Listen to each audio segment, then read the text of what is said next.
sponsored by Orion Bionetworks for the brain research and information technology community. Orion Bionetworks is a nonprofit research alliance whose mission is to accelerate time to cure for brain diseases through the power of shared data and predictive analytics. Before I introduce today's speaker, let me walk through some logistics. This program is being recorded and will be archived in the Orion Bionetworks YouTube channel and website. The presentation will be about a half hour to 40 minutes long, and we will allow Q&A afterwards. Please use the chat button or the Q&A button to post a question. If you're having difficulty viewing the full screen, please try toggling the Fit to Screen button on the lower right. Today, our speaker is Dr. Karestan Chase Koenen. Dr. Koenen conducts research and teaches about trauma and post-traumatic stress disorder. Preventing PTSD is extremely important given the limited availability and efficacy of treatments.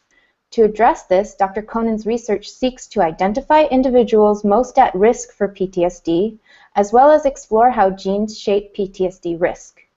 Much of this work is done through the PTSD Working Group of the Psychiatric Genomics Consortium. In addition, Dr. Koenen documents the global burden of PTSD and trauma through her work with the World Mental Health Surveys. Outside of this research, Dr. Koenen advocates for victims of sexual violence in a number of capacities, from providing expert testimony to writing for a number of esteemed publications and providing consultation on sexual violence in war zones and on college campuses.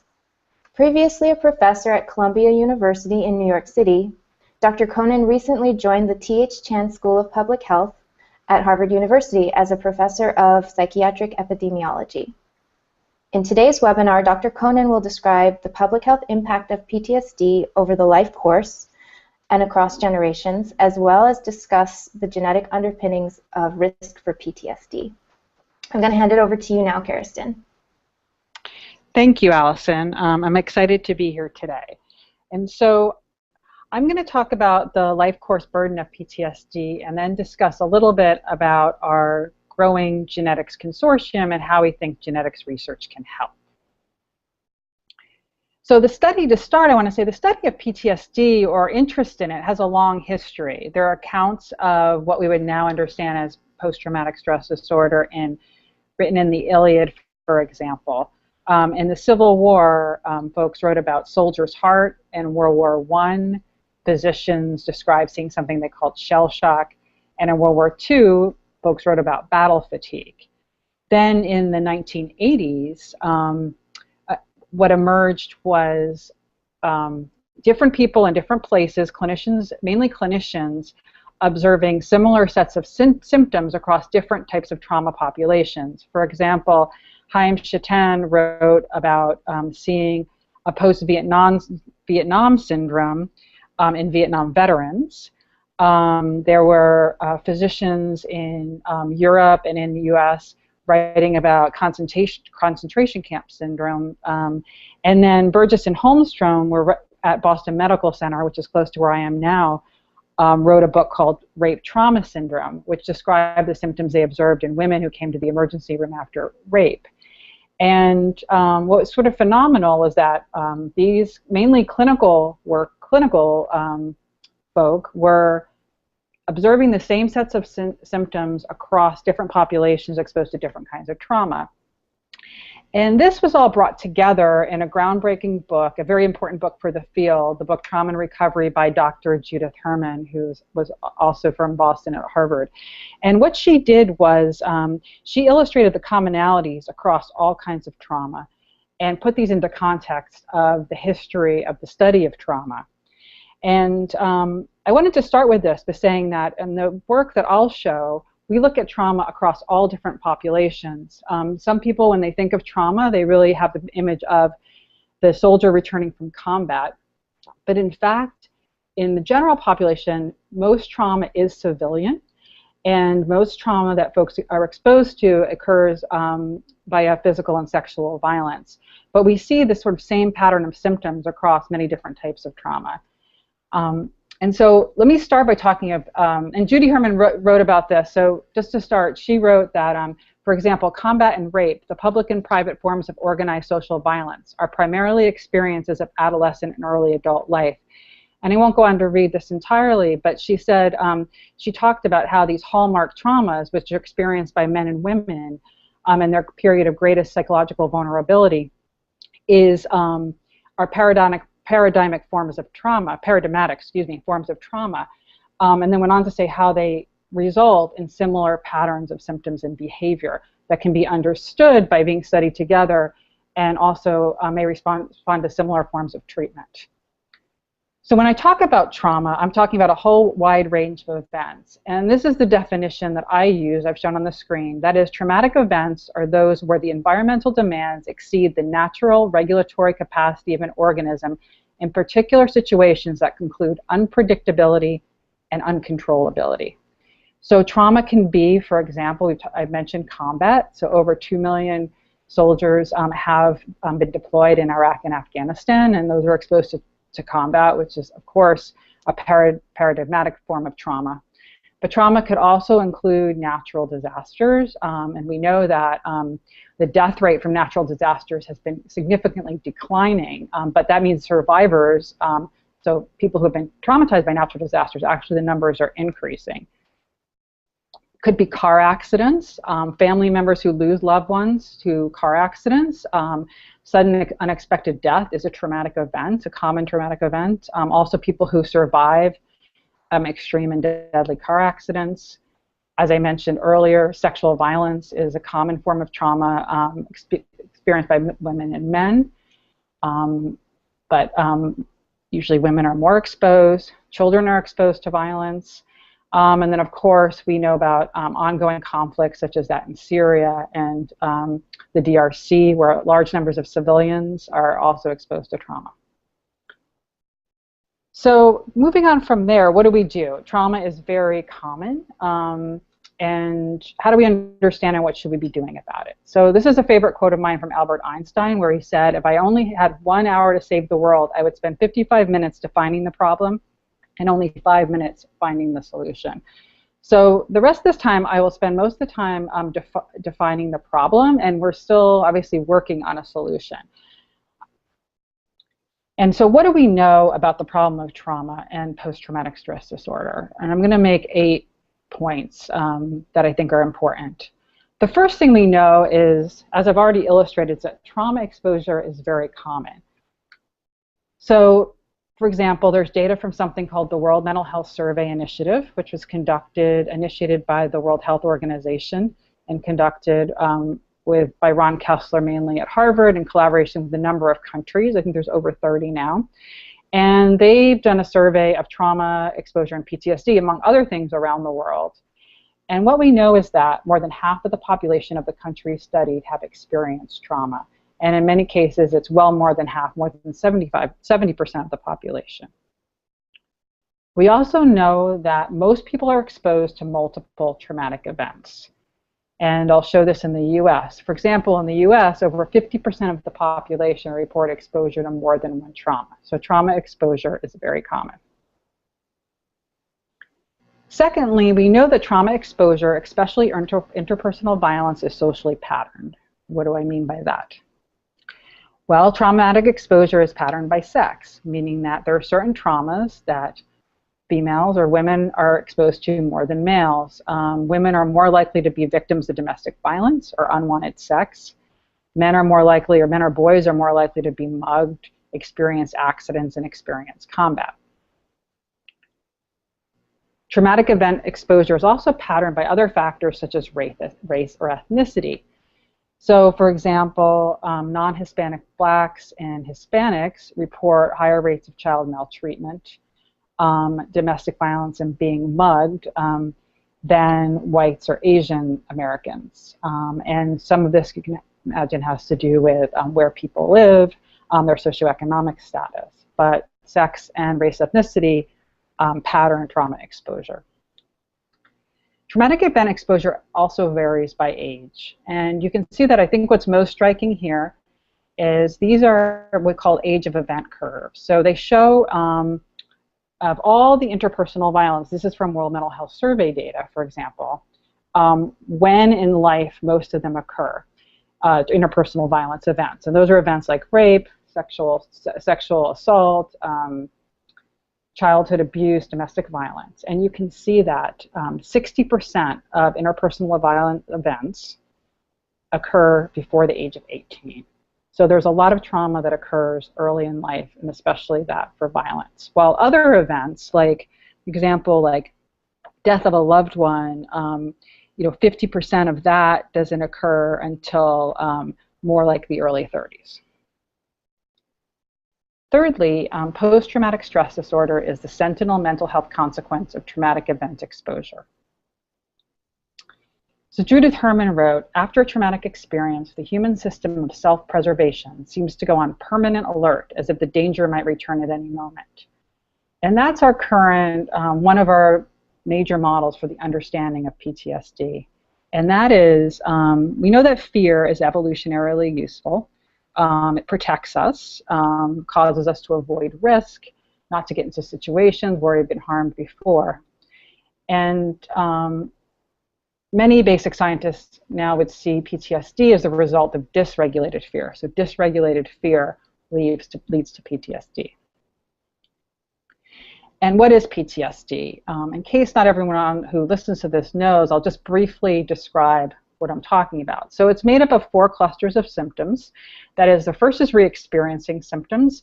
That is intrusive reminders of the trauma. So the classic example of this would be the Vietnam veteran who's walking down the street and a car backfires and he hits the dirt. Or a woman who's been sexually assaulted when she's, getting out of her car, going into her apartment, it's dark, and there's something that sort of reminds her of the assault. She finds herself back there in the situation, finds herself, it's like she's reliving the experience. The second set of symptoms are avoidance, and that has to do with avoiding people, feelings, places, etc., that remind you of the traumatic event. So an example from my own life is I had a friend who was in the World Trade Center towers during the 9/11 terrorist attacks, and she escaped. But one of the characteristics of her PTSD later was that she could not go in an elevator or in a building where she needed to use an elevator. And she avoided those, and that was very impairing of her life because she actually lived in New York City. So that was sort of something that, but that avoidance was because she was avoiding the feelings associated with getting in the elevator. Negative alterations in cognition and mood. So this is would be characterized as depressive mood. Negative cognitions means things like thinking that one doesn't have any future, that there's no hope for anything to get better. And the last set of symptoms are arousal, and these are anxiety, having trouble sleeping. One classic symptom is startle, so that the kind of someone comes in, if you're sort of sitting there, someone comes in behind you, you jump, and that's sort of one of the classic symptoms of PTSD is exaggerated startle. And it's these symptoms all together, lasting for more than a month, that make up post-traumatic stress disorder. Now, the fact is that post-traumatic stress disorder occurs only in some trauma-exposed persons. Not everyone exposed to trauma, even extreme trauma, develops PTSD. And there's some classic studies that have shown this. For example, this is a study that is now over 20 years old, but I still show the data because I think it's an excellent study. If you look at this, these were women who were assessed in an emergency room after a rape. So these were pretty severe, significant rapes that led these women to go to the emergency room.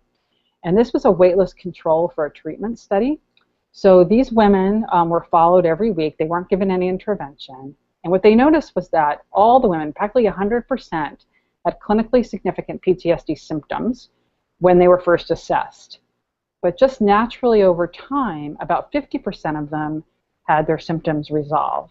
And this was without intervention. So and this is a very common pattern, that after a trauma, really almost everyone after a trauma will show significant symptoms that look like PTSD, but they're not PTSD unless they persist. And this has led many investigators to characterize PTSD as a failure of recovery.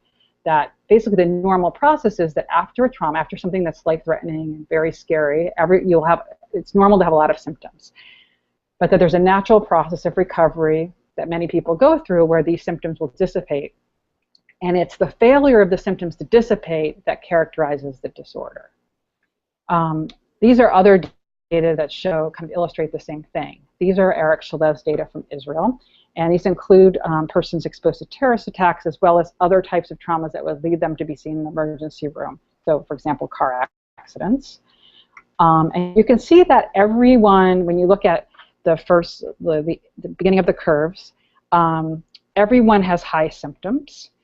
And then they followed over time to see what would happen with people. And what they found, there was 3 trajectories of symptoms. So the largest trajectory was this 56%, and those are the rapidly remitting people. Those are people who quickly recover from their PTSD symptoms and don't develop the disorder. Then there's a slow remitting group, and then the slow remitting group, eventually they recover. If you keep following them, they look the same as the rapidly remitting group, but they just take longer to recover.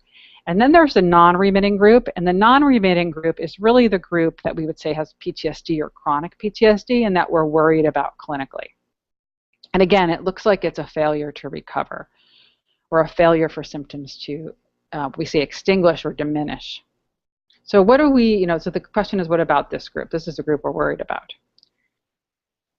The fifth thing just to mention is that PTSD is common globally. As you can imagine, trauma is common globally. So again, data from the World Mental Health Surveys, there's a wide range in prevalence of PTSD across countries. But the 12-month prevalence, that means the sort of current prevalence, is about 1% among adults, and the lifetime prevalence is about 6%. So that is actually quite high if you think of the world population. And the fact is that these national surveys do not include high conflict or countries with ongoing conflicts, just by the nature of not being able to do that kind of research in those areas. So the overall prevalence is likely higher. Within countries, there are also predictable PTSD disparities. For example, women have twice the lifetime risk of PTSD as men. That's pretty consistent. And there's some evidence in the US that African Americans have higher lifetime risk of PTSD than whites.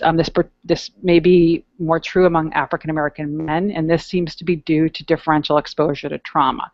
That is, as we saw, I showed in some earlier slides, African Americans in the US are more exposed to certain kinds of violence, and this is probably why they may have higher rates of PTSD.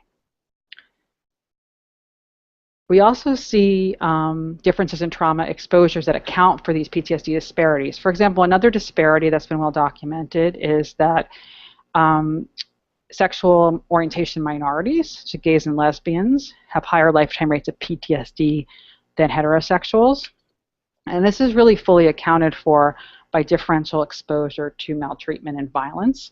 If you can see by it's on my right, the right-hand side of part of the slide, you can see that these are the prevalences of exposure to childhood maltreatment or interpersonal violence by sexual orientation. And you can see that gays and lesbians and bisexuals are exposed to much higher prevalences of violence than heterosexuals. And this is what explains their higher lifetime risk of PTSD.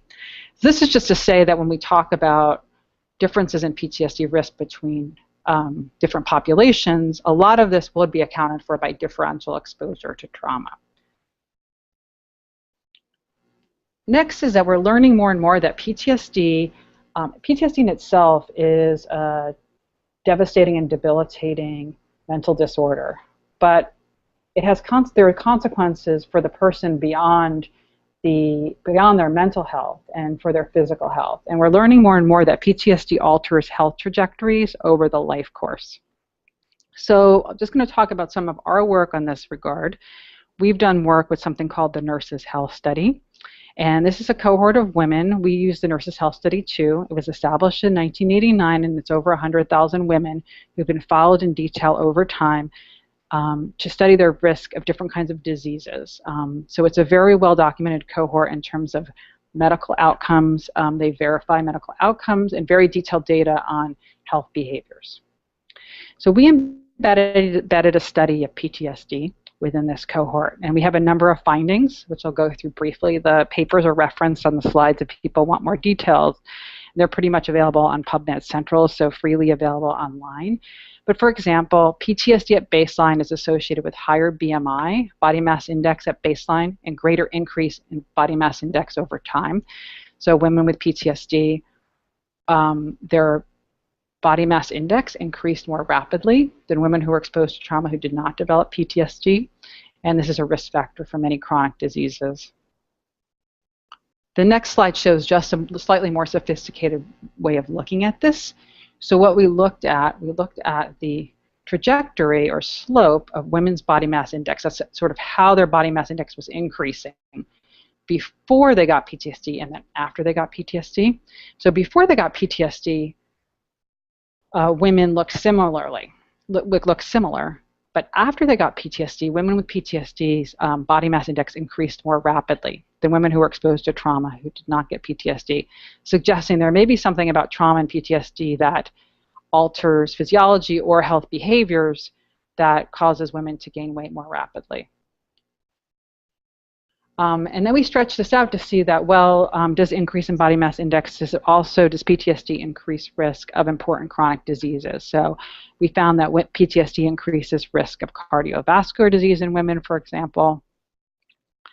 We also found that it increases risk of type 2 diabetes. So, and in these data, we looked at whether remission of PTSD alters risk. So what we found was that women with PTSD had higher risk of type 2 diabetes. But if their PTSD remitted, now it could be remit, that means their PTSD went away, could be due to effective treatment or naturally remitting, was that risk reduced? And what we found is that you had PTSD, but your PTSD remitted, your diabetes risk looked like women with trauma but no PTSD. So this is just observational data, but what it suggests and what we'd like to look at more is that perhaps successfully treating PTSD might not just help with the current distress and suffering that's caused by the mental health symptoms, but might also reduce risk of all these adverse physical health outcomes associated with the disorder. So finally, I just wanted to mention work that shows that PTSD is associated with adverse effects across generations. So the suffering from PTSD within the individual is great. PTSD has implications for health over the life course, but it also has implications for future generations. And other folks have done great work on this, Rachel Yehuda and others. I'm just going to show a little bit of our own work. And what we did was we looked at, I mentioned the Nurses' Health Study. We looked at offspring of the women from the Nurses' Health Study. This is the Growing Up Today study. And what we looked at is we had already had these women where we studied trauma and PTSD, and we looked at trauma and PTSD in their offspring. And the prevalences are in Table 1. And what we found is that children of mothers with PTSD are exposed to more trauma. And this is not just because they're kind of exposed to the same trauma, but these children seem to be exposed to more trauma generally. Children of mothers with PTSD are also more likely to have PTSD themselves. You can see this. So when women had higher PTSD, let's say the 6 or 7 symptoms on this screening scale, their children were more likely to have high symptoms, 4 or more symptoms of PTSD.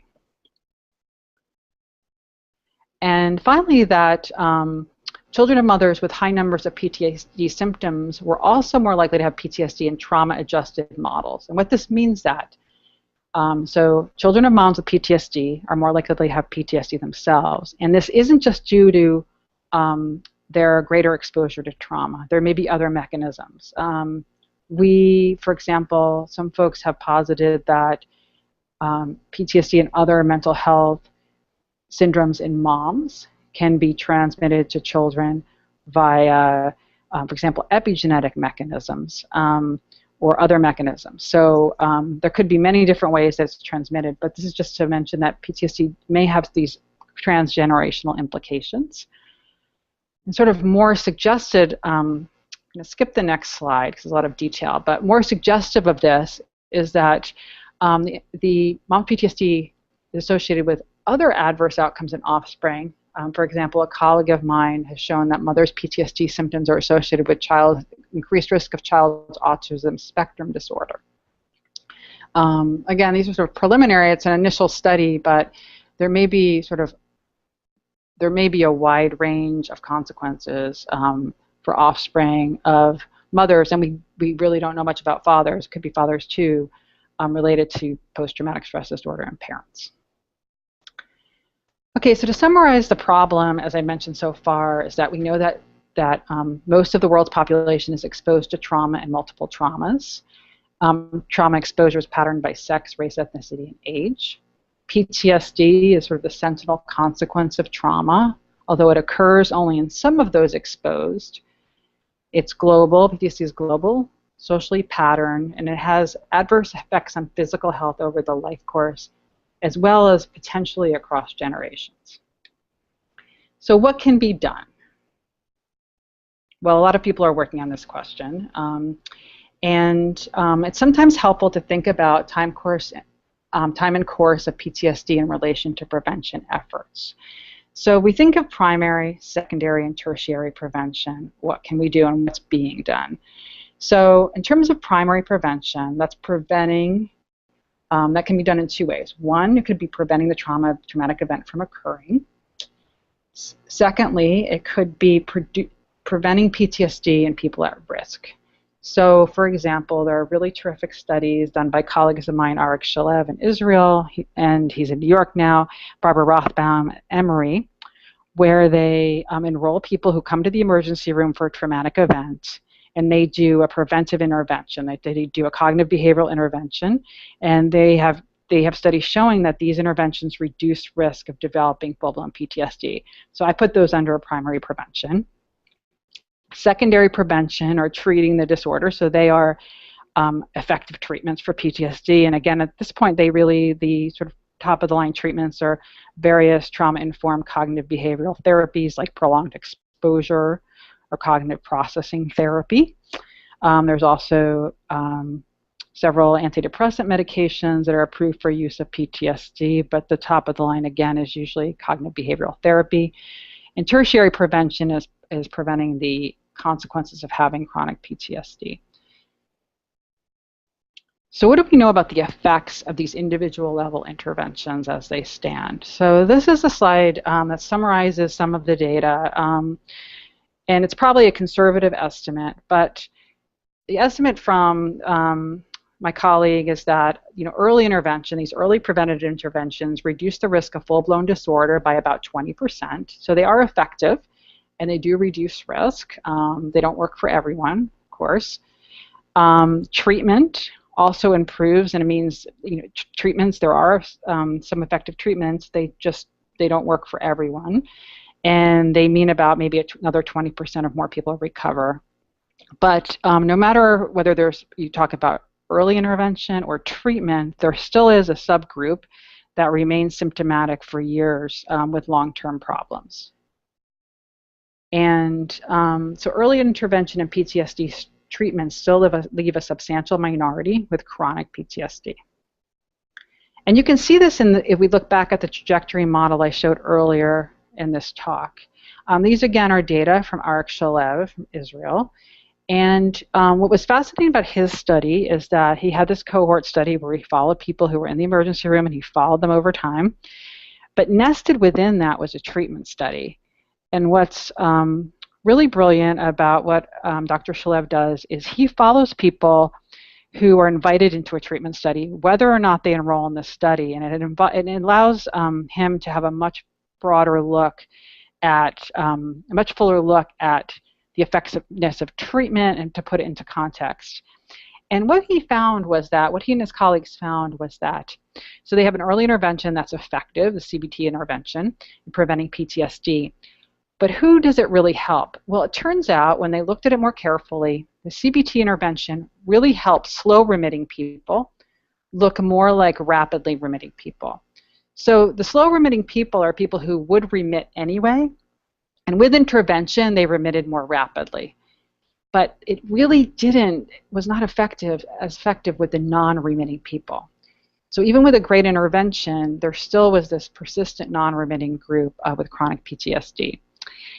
The group that we most care about does not seem to be really well effectively treated. And this is not to say the intervention is useless. It's actually important because PTSD symptoms are very distressing, and having symptoms has a lot of consequences for people's lives, for their work, for their marriages and relationships, their parenting. So helping people recover more rapidly is terrific, but we still have this important group of people. In his studies, it's about 17% that are not being effectively treated. So while effective individual level interventions for PTSD exist and some persons recover, a substantial portion do not recover even with the best treatments. And a radically new approach is needed. So the call for a radically new approach is not mine. It's a widespread call, and even President Obama sort of realized this and has implemented, there was an executive order about improving access to mental health services for veteran service members and military families, and in that was outlined a national research action plan, a lot of which focused around PTSD, also traumatic brain injury. And this was in response to the veterans who had been deployed and the needs of veterans, but the work under this plan can be applied across different types of trauma and different populations. So what are some of the things that this plan called for? So one of the main points was to replicate and confirm emerging data on promising biomarker candidates and other diagnostic tools for PTSD, including genome-wide associations, plasma molecules, and methylation patterns. And this call really led to a number of groups in the field to come together and see how they could work together to move this agenda forward.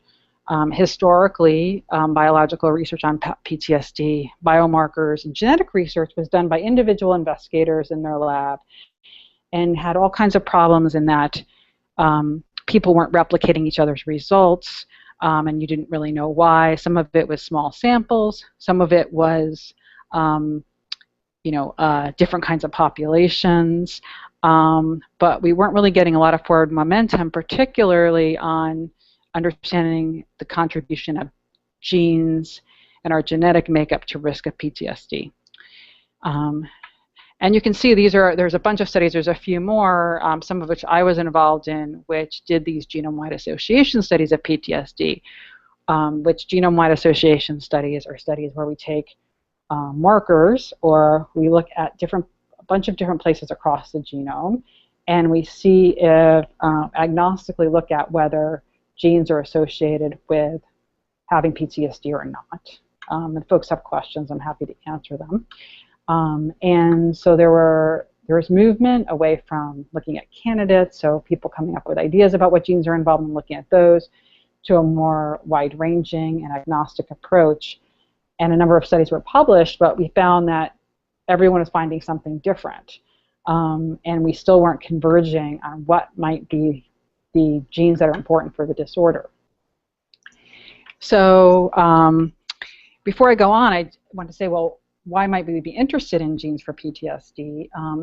One reason is that we want to, when we think about primary, tertiary, and secondary and tertiary prevention of PTSD, one of the things we're interested in is, one, if a lot of people are exposed to trauma, for example, a natural disaster, how might we identify those who are at risk versus those who aren't? And for those at risk, we could try to prevent the disorder in them. We're also interested in, perhaps genes could help us with that. We don't know yet, but they could.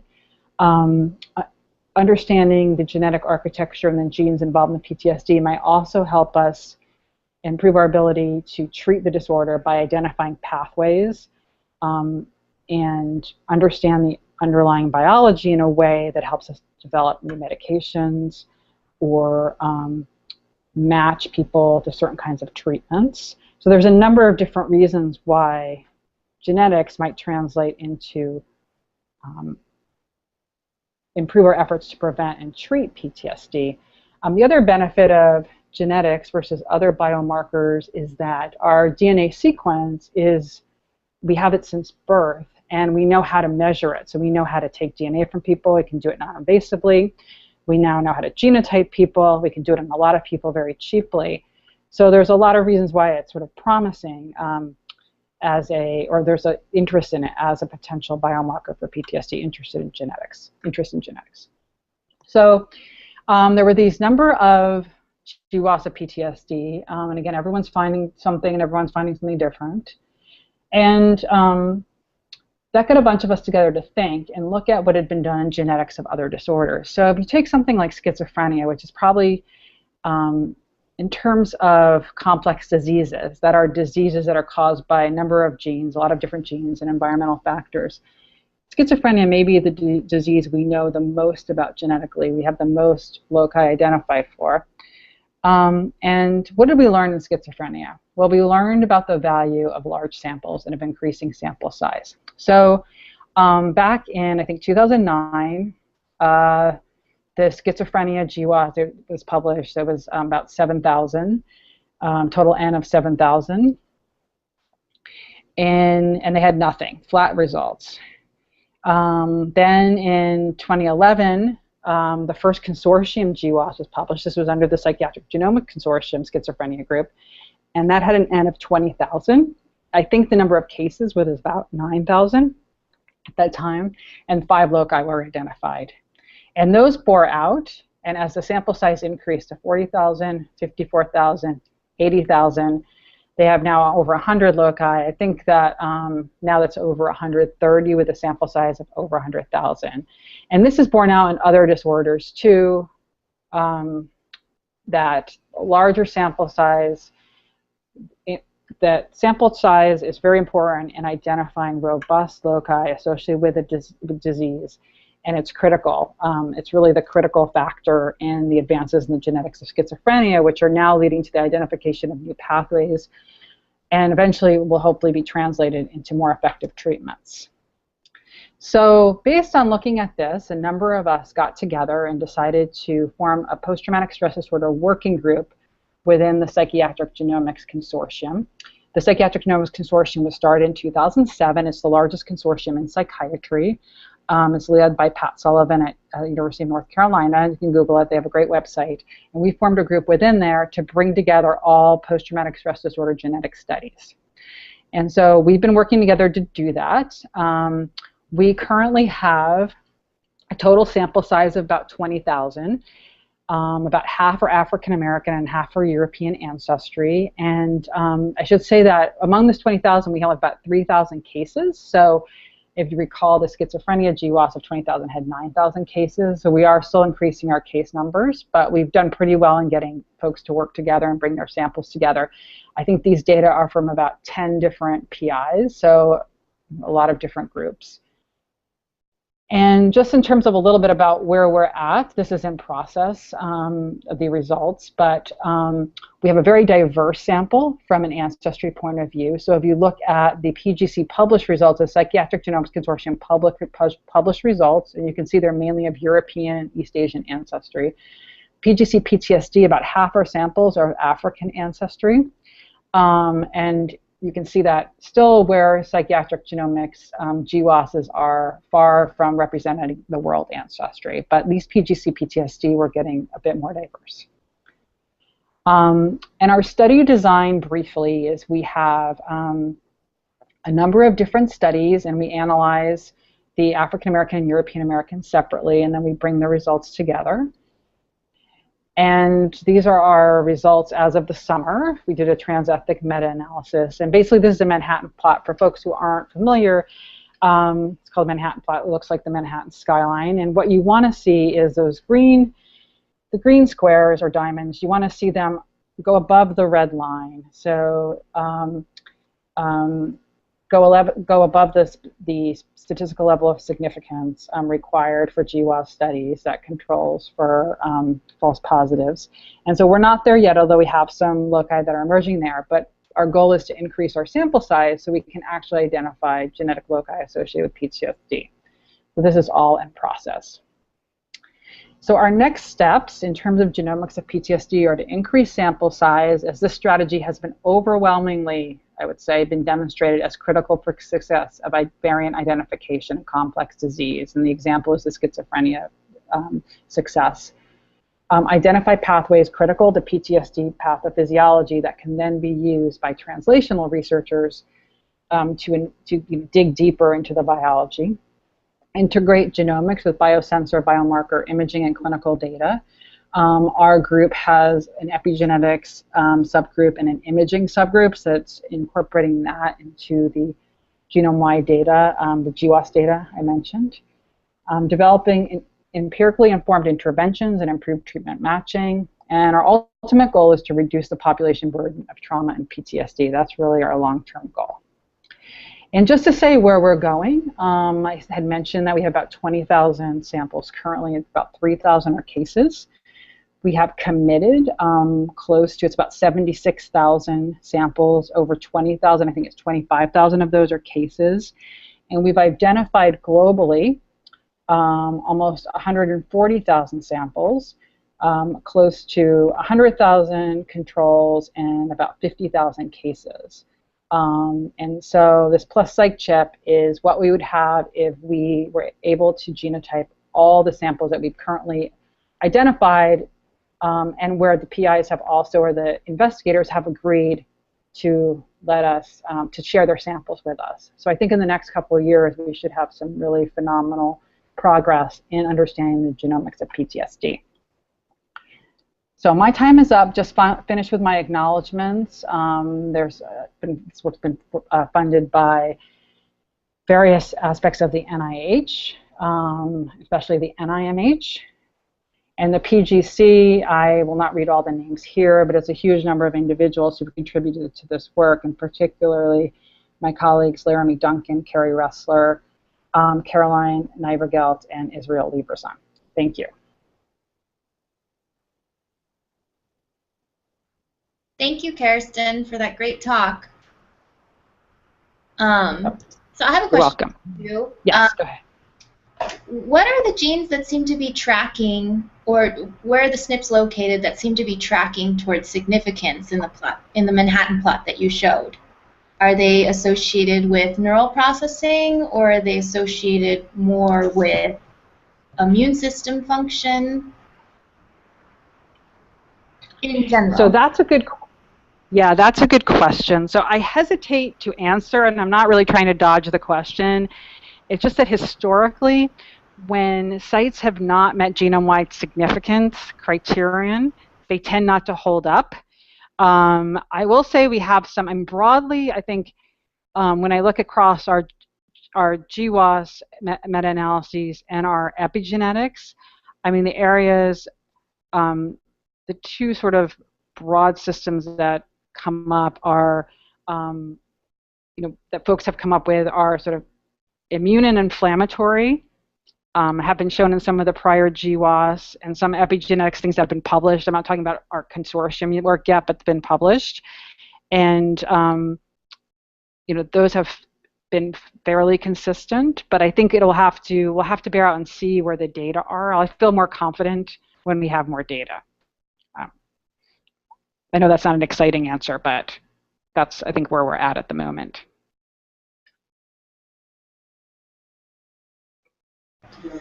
Is there anybody else online with a question? I don't see anything in the Q&A column, but you can type it in.